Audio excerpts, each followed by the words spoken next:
Hi, Joe. Welcome to your first day in the ER. Before we begin your formal training, we must talk about EMTALA.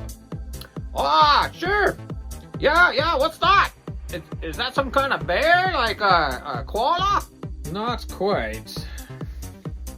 EMTALA is a law that Congress passed in 1985 to prevent hospitals from dumping patients who were uninsured or unable to pay. Oh, yeah. So something I ought to know so I'm not unlawful? Yes.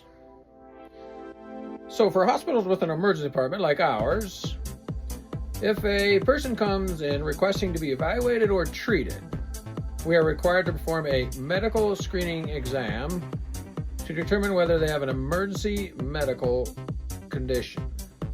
You say an emergency medical? Emergency medical condition. I'm ready. Well, I'm an ER nurse anyway.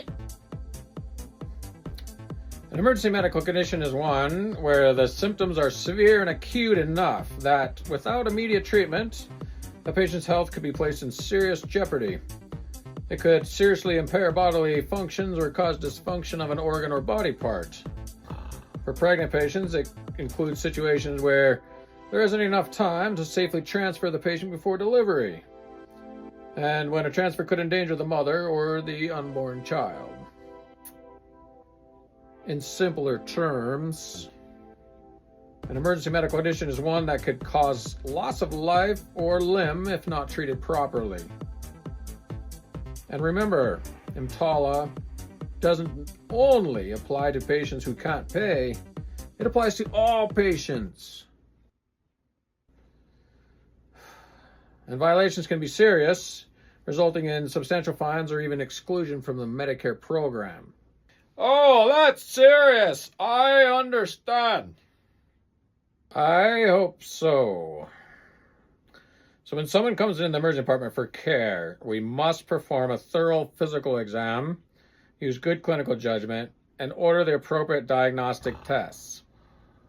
We must determine whether a true emergency exists. If so, then we must care for them and, if necessary, consider a transfer.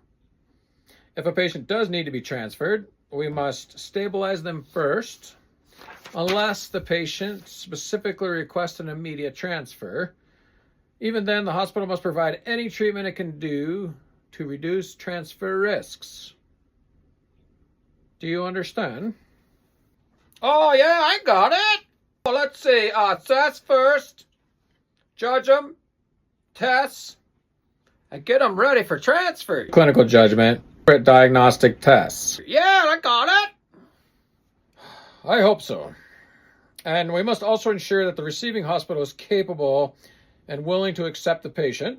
Their medical records, the patients I mean, must be sent to the receiving facility, and qualified staff with proper equipment must handle the transfer.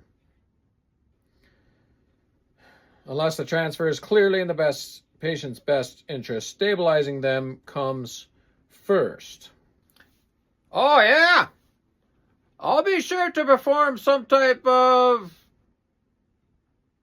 exam? A medical screening exam. Yeah, I got it. But no. Per our facility policy, only providers can perform the medical screening exam. Got it? Yeah, I got it. Medical screening exam by the providers. Therefore, every patient coming to the ED for care needs to be seen by a provider, unless they meet the outpatient conditions. Please read that policy. Sweet. Not on me then. Right? But I'll make sure all patients are seen by the provider. And if not, I'll document a left without being seen. Being seen. Every patient that comes to the ED window seeking medical assistance must be arrived and logged into the computer. Even if they say, "What doctor is on? Oh no, I'm leaving." And be sure we never delay stabilization to check insurance or the ability to pay. Yeah, I got it. Now, Once a patient is stabilized, we no longer are obligated under EMTALA. Discharging at that point does not violate EMTALA. Also, once the patient is admitted, EMTALA no longer applies. Do you understand? Got it. Yep, I do. And I'm sure I'll learn more about it during my formal training, right? Now, can I get a cup of coffee? Absolutely. You're gonna need it. And me too. Hey, wait. Make sure you read the policy.